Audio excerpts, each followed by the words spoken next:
खबरें तफसील से।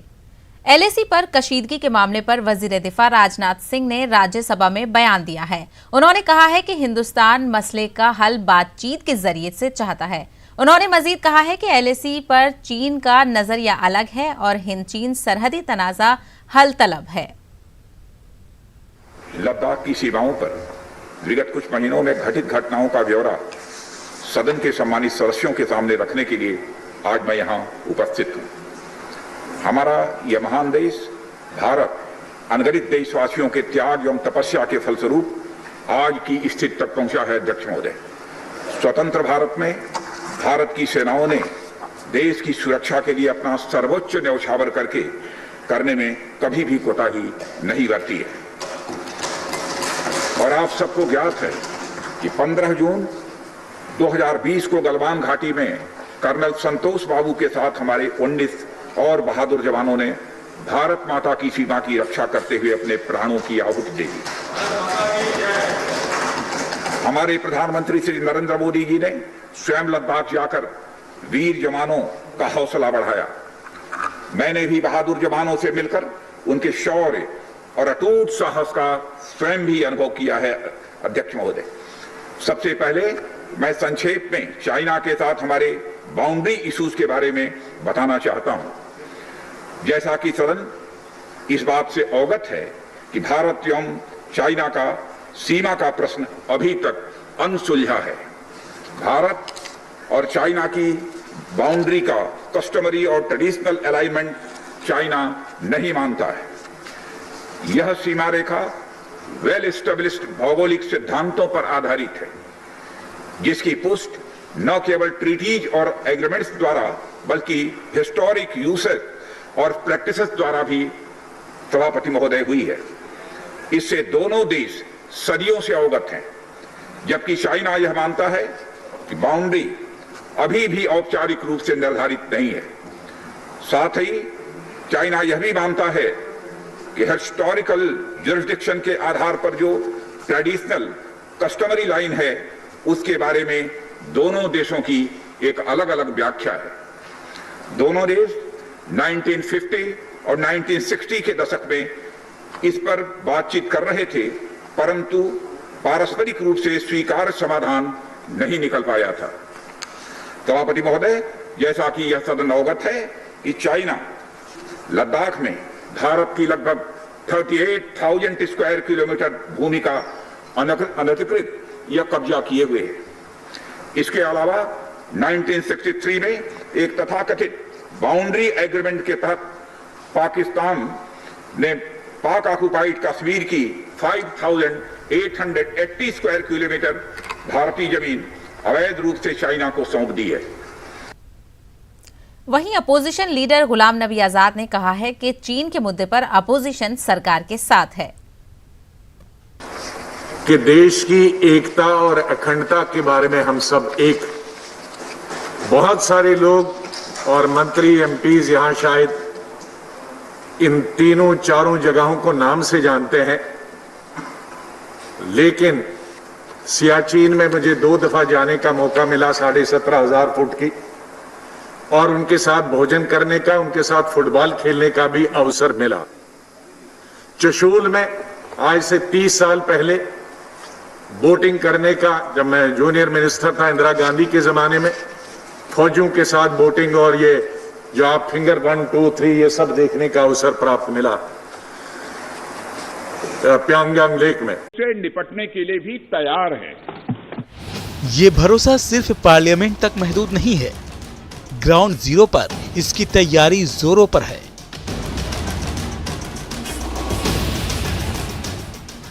देखिए इन तस्वीरों को। ये तस्वीरें हमें जितना सुकून देने वाली हैं, चीन को उतना ही बेचैन करने वाली हैं। ये तस्वीरें चीख चीख कर कह रही हैं कि दुश्मनों होशियार, ये नया हिंदुस्तान है जो हर कीमत पर आंख में आंख डालकर जवाब देगा।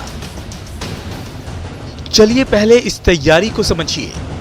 ये तस्वीरें लेह एयरपोर्ट की है, जहां हिंदुस्तानी फौज की ये तैयारी पूरी सर्दियों के लिए है, ताकि सर्दियों में लाइन ऑफ एक्चुअल कंट्रोल पर चीन कोई चाल ना चल पाए।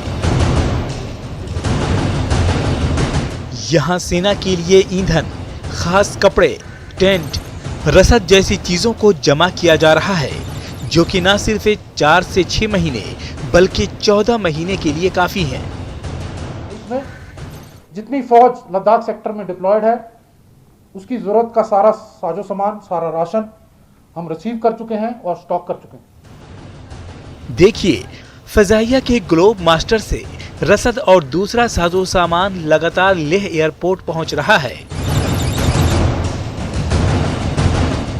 टेंटेज की हों, हीटिंग अप्लायंसेस की हों, जिसमें बुखारी और कैरो हीटर शामिल हैं, या एमुनेशन की हो, बहुत अच्छे नंबर्स में है। इन सामानों को इलाकों तक जल्दी पहुंचाने के लिए चीनूक हेलीकॉप्टर का इस्तेमाल किया जा रहा है, जो एक बार में 10 टन का वजन उठा सकता है। जहां जहां जो चीज पहुंचनी चाहिए वो चीजें वहां पहुंच चुकी हैं। सीमा पर जिस चीज की सबसे ज्यादा जरूरत है वो है ईंधन। लेह में वाक़ई फौज के फ्यूल डिपो के अंडरग्राउंड टैंक में 4 लाख लीटर तक तेल भरा जा सकता है, जो लगातार ऑयल टैंकरों के जरिए आ रहा है। जहां से हम अपनी सप्लाई भेजते हैं, आप जहां पर हैं, ये फ्यूल ऑयल लुब्रिकेंट डिपो है। ये सबसे ऊंचा और सबसे बड़ा डिपो है हमारा। LAC पर कुछ हफ्तों में सर्दी सितम ढाएगी। दर्जे हरारत 0 से 30 से 40 डिग्री तक गिर जाएगा। इसलिए फोर्सेस को 7 से 8 महीने तक रुकने के लिए खास टेंट की जरूरत होगी। हिंदुस्तानी फोर्सेस की ऑर्डिनेंस कोर ने फोर्सेस के सोने के लिए ऐसे टेंट भेजे हैं जिनके अंदर सोलर एनर्जी और कैरो हीटर से दर्जे हरारत को मेंटेन किया जाएगा। तो चीन, होशियार हो जाओ, क्योंकि इस बार पूरी तरह से तैयार हैं हम। Bureau report, news 18 Urdu.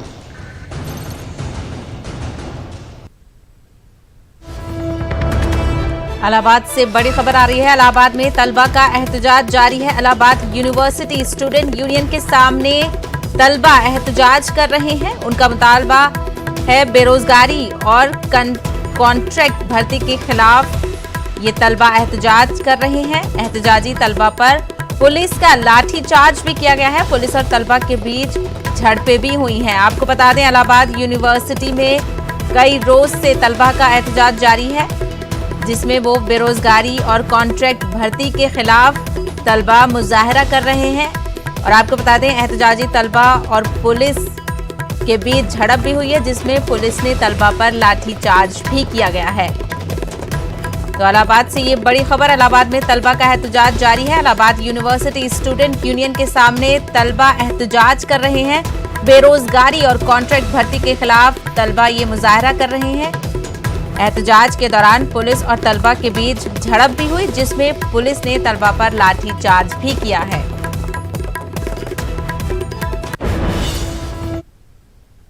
Delhi फसाद मामले में अपोजिशन का एक वफ्द सदर जमहूरिया रामनाथ कोविंद से मुलाकात की। इस वफ्द में CPM leader Sitaram Yechury, CPI leader D राजा, कांग्रेस लीडर अहमद पटेल और RJD लीडर मनोज झा समेत मुख्तलिफ पार्टियों के लीडरान शामिल रहे।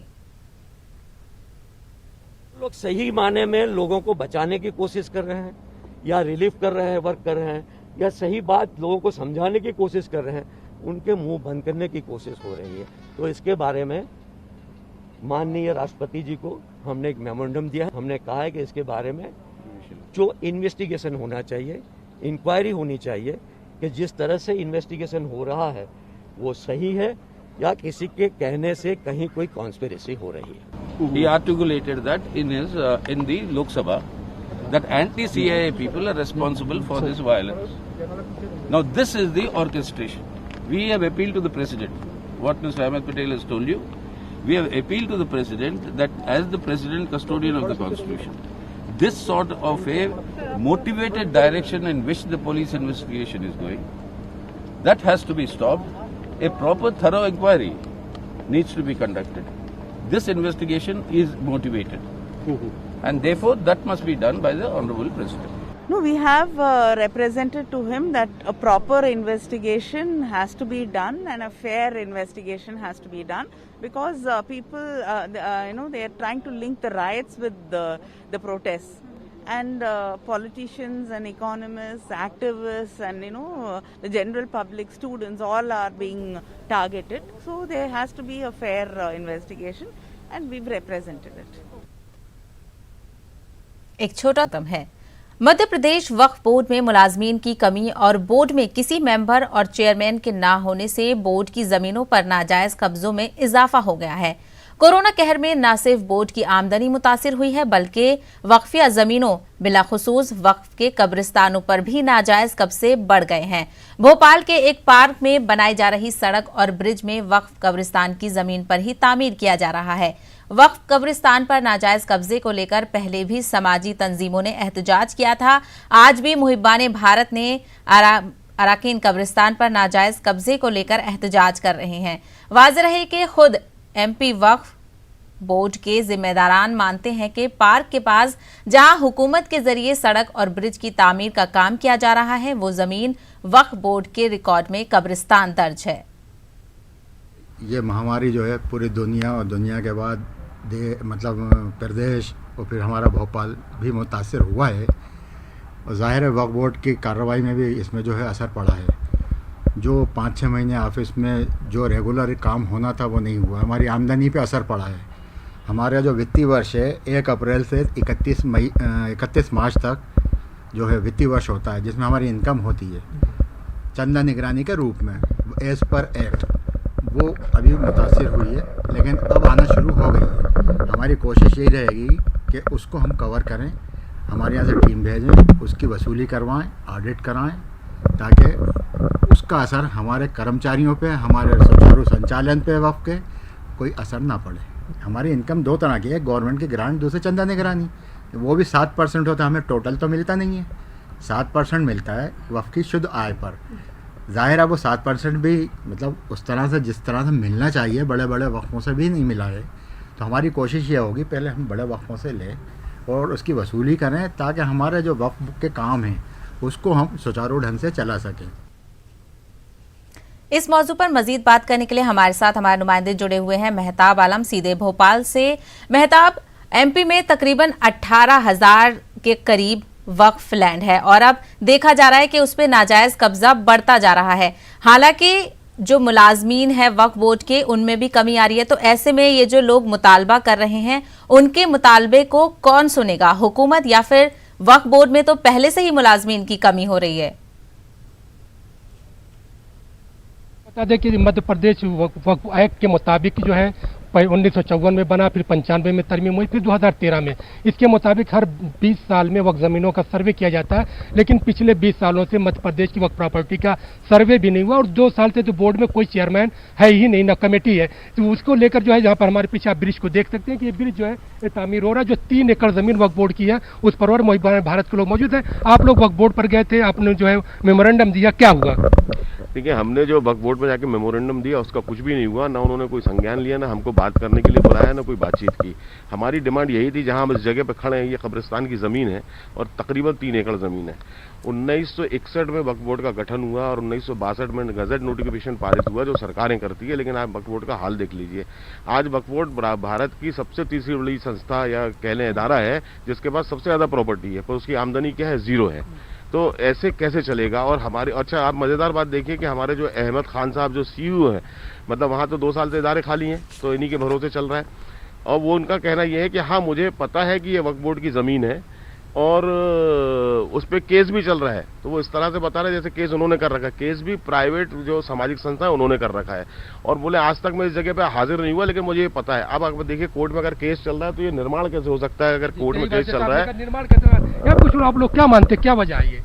इसमें वजह यह है कि वक्फ बोर्ड को सरकार अपनी संपत्ति समझ रही है। अगर देखा जाए तो वक्फ बोर्ड का कॉन्स्टिट्यूशन उन्हें पढ़ना चाहिए, तब उन्हें समझ में आएगा वक्फ की जो भी प्रॉपर्टी है उसका यूज क्या हो सकता है। यकीनन जी, क्या वजह मानते हैं? सर बेसिकली वजह यही है कि इस तरफ कोई ध्यान नहीं देता और वक्फ बोर्ड जो है वो कुल मिला के, अभी अगर हम कब्रस्तानों की बात करें तो हमारे भोपाल में लगभग 200 के करीब कब्रस्तान हुआ करते थे, मगर आज अतिक्रमण की वजह से वो सिर्फ 42 के करीब रह गए हैं। और अगर इसी तरीके से सिचुएशन बिगड़ती रही तो ये 42 का भी बस कुछ। कहाँ दफन होंगे भोपाल के मुर्दे? भोपाल के मुर्दे प्राइवेट प्रॉपर्टी लेना पड़ेगी या फिर है ना बुक करना रहेगा। और एक मैं सवाल और ये करना चाहता हूँ कि इतना क्यों पिछड़ रहे हैं? पहले 90 नौकरियां थी, अब 42 हैं। मतलब युवाओं के लिए कुछ भी नहीं है वक्फ को, जबकि प्रोग्रेस करना चाहिए, नौकरियां देना चाहिए थी, एक बड़ा डिपार्टमेंट था, अर्निंग होना चाहिए थी। लेकिन नौजवान आज पूरे जो अल्पसंख्यक है, जो खासतौर से मुस्लिम है, माइनॉरिटीज़ के, वो उन खाली हाथ हैं। मतलब वक्फ ये भी है, जब यहाँ पर जिस तरह से आपने कहा कि जो नई अपॉइंटमेंट होना चाहिए, जब बोर्ड में कोई है ही नहीं तो सवाल ये है कि आपकी प्रॉपर्टी की सुरक्षित कौन करेगा, कौन महफूज करेगा? वक्फ की प्रॉपर्टी जिस तरह से सुरक्षित करना चाहिए वो तो ना तो सिस्टम है ना ही कोई चीज़ सामने आती है। और यहाँ पे जितना भी हमारा देखा जा रहा है कि वक्फ की संपत्ति भी यहीं पर ही है, ऑफिस भी यहीं पर ही है, सेम हाउस भी यहीं पर ही है, तब भी यहाँ पे वक्फ की संपत्ति के ऊपर आए दिन कब्जा होता जा रहा है, जिसका अभी तक कोई अपडेट नहीं है। इन 20 सालों के अंदर कोई भी ब्यौरा नहीं सामने आता है जो नई संपत्ति आई हो, जो पुरानी संपत्ति गई हुई हो। अच्छा जावेद साहब, आप लोग मौबान भारत करेगा क्या? मौबान भारत साहब देखिए लगातार एहतजाज कर रहा है, करता रहेगा। और हमने इसके जब हमने 9 तारीख को वक्फ बोर्ड में सीईओ जब हमको नहीं मिले तो हमने उनके गेट पर नोट अपना ज्ञापन चस्पा कर दिया था, जिसमें हमने अपना नाम और मोबाइल नंबर दोनों छोड़ा हुआ था। उसका हम सीधे सीएम हाउस गए थे। सीएम हाउस में वहाँ पर मिस्टर राजकुमार से बात हुई। उन्होंने कहा सीएम साहब के पास आपका संदेश पहुंच जाएगा, मिलने का वक्त 2-4 दिन में मिल जाएगा। आज हमने फिर बात की, सतीश जी से बात हुई। उन्होंने कहा कि साहब हम दोबारा नोट कर लेते हैं, 10 तारीख का आपका नोट डाउन है, आगे हम कोशिश करते हैं। तो सीएम साहब भी मिलने का टाइम नहीं दे रहे हैं। अब वो हमारे राजा हम प्रजा हैं, हम जाएं कहाँ, हम किससे दरकार करें, किससे बात करें? सीओ यहाँ पर कोई चेयर पर है नहीं, सीएम साहब मिलने का टाइम नहीं दे रहे हैं और संपत्तियां ऐसी बर्बाद हो रही हैं। 187 कब्रिस्तान में से 23 बचे हुए हैं। अब आप ये बताइए कि जैसे हमारे अभी साथी ने कहा कि 90 वक्फ बोर्ड में नौकरियां हुआ करती थी, आज 41-42 हैं। आप अपने लोगों को नौकरी नहीं दे पा रहे, वक्फ बोर्ड कोई कंप्लीट नहीं कर पा रहे हो। और सीईओ जो होता है वो प्रशासनिक अधिकारी होता है, वो प्रशासन के हिसाब से ही चलता है, उसका अपना खुद का कोई भी व्यू नहीं होता है, ना वो खुद कोई डिसीजन ले सकता है। तो वो डिपेंड करता है सरकार के ऊपर, जैसा सरकार चाहेगी वैसा करेगा। आप देखने की यहाँ पे जो लोग हैं, इन तमाम लोगों की नाराजगी इस बात की है कि हुकूमत मध्य प्रदेश की राजधानी भोपाल में है, भोपाल में वक्फ बोर्ड का अपना सदर ऑफिस है, यहाँ पे सीएम बैठते हैं, यहाँ पे डीजीपी बैठते हैं, चीफ सेक्रेटरी बैठते हैं। और जब कैपिटल में इस तरह के हालात हैं तो मध्य प्रदेश के दूसरे अजला में किस तरह के हालात होंगे, कैसे नाजायज कब्जे जमीनों पर हो रहे हैं, इसका अंदाजा किया जा सकता है। बिल्कुल, तो कहीं ना कहीं हुकूमत की तरफ से भी इस मसले को लेकर नजरअंदाजी साफ नजर आ रही है। मेहताब आलम, बेहद शुक्रिया हमसे बातचीत करने के लिए। झारखंड के पलामू जिला में वाक़ चपला सीमेंट फैक्ट्री की 150 एकड़ जमीन के तहफ्फुज के लिए कोशिशें तेज हो गई हैं। सीवन वैली पोर्टलैंड सीमेंट लिमिटेड के साथ 99 साल की लीज खत्म होने के बाद बैरिस्टर हसन इमाम की वक्फ करदा इस जमीन पर सनती तंसियात लगाकर इस इलाके और मकामी लोगों की तरक्की का इम्कान रोशन करने का मुतालबा किया जा रहा है। पेश है हमारे नुमाइंदे नौशाद आलम की एक खास रिपोर्ट। किसी जमाने में पलामू और मुत्तहिदा बिहार की शान रहा जिपला सीमेंट फैक्ट्री नीलामी के बाद तारीख के औराक में सिमट कर रह गई है। साल 1992 से बंद पड़ी इस फैक्ट्री के सामानों की पटना हाईकोर्ट के फैसले के बाद नीलामी कर दी गई थी। अब इसकी जमीन की तहफ्फुज की कोशिशें तेज हो गई हैं। इसके लिए इलाकाई लोगों के जरिए जिपला सीमेंट कारखाना जमीन बचाओ कमेटी बनाई गई है। अपने पत्र के माध्यम से उनको आगाह कर दिया है। अब बारी है कि हम उनके सामने बैठ करके अपना प्रेजेंटेशन दें। अगर ज़रूरत पड़ी तो जो भूमि के वारिसान हैं, जो मालिक हैं, उन लोगों को भी उनके समक्ष ले जाकर खड़ा करूंगा और उनसे भी प्रेजेंटेशन दिलवाऊंगा। वाज़ेह रहे कि बिहार और झारखंड के दरमियान दरियाए सोन के साहिल पर यह फैक्ट्री कायम थी। दरिया के ऊपर नस्ब रूप वे के जरिए सुबह बिहार के रोहतास से पत्थर लाया जाता था, फिर उस पत्थर से इस कारखाने में सीमेंट तैयार किया जाता था। लीज पर दी गई इस जमीन के 99 साल मुकम्मल होने के बाद जमीन माफियाओं की बुरी नजर इस जमीन पर है। ये जमीन बिहार शिया वक्फ बोर्ड में रजिस्टर्ड है, लेकिन झारखंड की तश्कील के बाद न तो झारखंड सुन्नी वक्फ बोर्ड में रजिस्टर्ड किया गया और न ही बिहार शिया वक्फ बोर्ड से उसके दस्तावेजात लाए गए। इस जमीन को सरकार एक्वायर करे और उद्योगपतियों को ले जाकर उस जमीन को, उस भूमि को दिखाए और वहाँ पे जाकर एक उद्योग लगाए, ताकि वहाँ के जो लोकल लोग हैं, जो वहाँ के ग्रामीण लोग हैं, उस क्षेत्र के लोग जो हैं, उनको रोजगार मिले। संबंध में मैंने न्यायालयरत हूँ कि सैयद हसैन इमाम ने जिस मकसद के लिए वक़्फ़ किया था उस पर आने वाले दिनों में कार्य और समाज के लिए काम किया जा सके। जिप्ला सीमेंट फैक्ट्री जमीन बचाओ कमेटी की कोशिश है कि बैरिस्टर हसन इमाम के वारिसीन और रियासती हुकूमत के दरमियान मुआहदे के बाद इस जमीन पर सनती तंसीबात के क़याम को यकीनी बनाया जाए ताकि इलाके में फिर से तरक्की का इम्कान रोशन हो सके। रांची से न्यूज़ 18 उर्दू के लिए नौशाद आलिम की रिपोर्ट।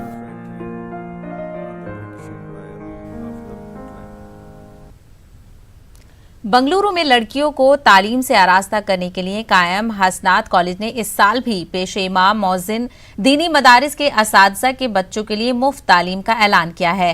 साथ ही इम्तियाजी कामयाबी हासिल करने वाली लड़कियों को स्कॉलरशिप देने का ऐलान किया है। इदारे के सेक्रेटरी सईद मुनव्वर ने कहा है कि 50 साल से कायम इस इदारे का मकसद लड़कियों को तालीम के मैदान में आगे लाना है। इस साल हसनात कॉलेज ने शहर के पसमानदा इलाकों से आने वाली लड़कियों के लिए मुफ्त बस सर्विस फराहम करने का फैसला लिया है। कॉलेज की प्रिंसिपल इफ़त फातिमा ने कहा है कि कोरोना की वजह से बच्चों की तालीम मुतासिर हुई है। वालिदैन को चाहिए कि वो बच्चों की तालीम की जानिब खास तवज्जो दें।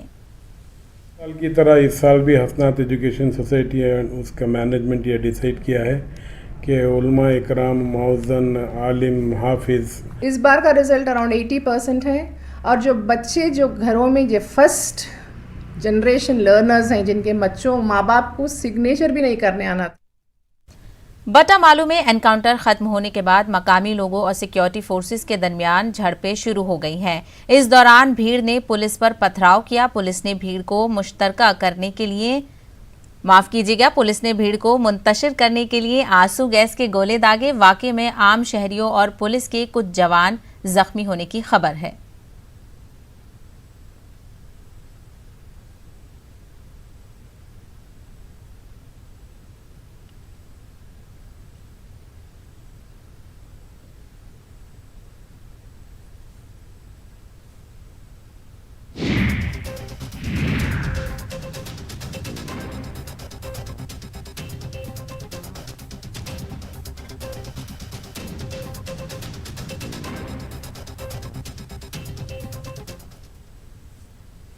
जब भी गोल्ड लोन का ख्याल आए तो मुथूट फाइनेंस का ही नाम आए। कॉल कीजिए 1-800-313-1212। मजीद ताज़ा खबरों के लिए आप लॉग इन कर सकते हैं हमारी वेबसाइट news18urdu.com पर। खबरों में फिलहाल इतना ही। आदाब।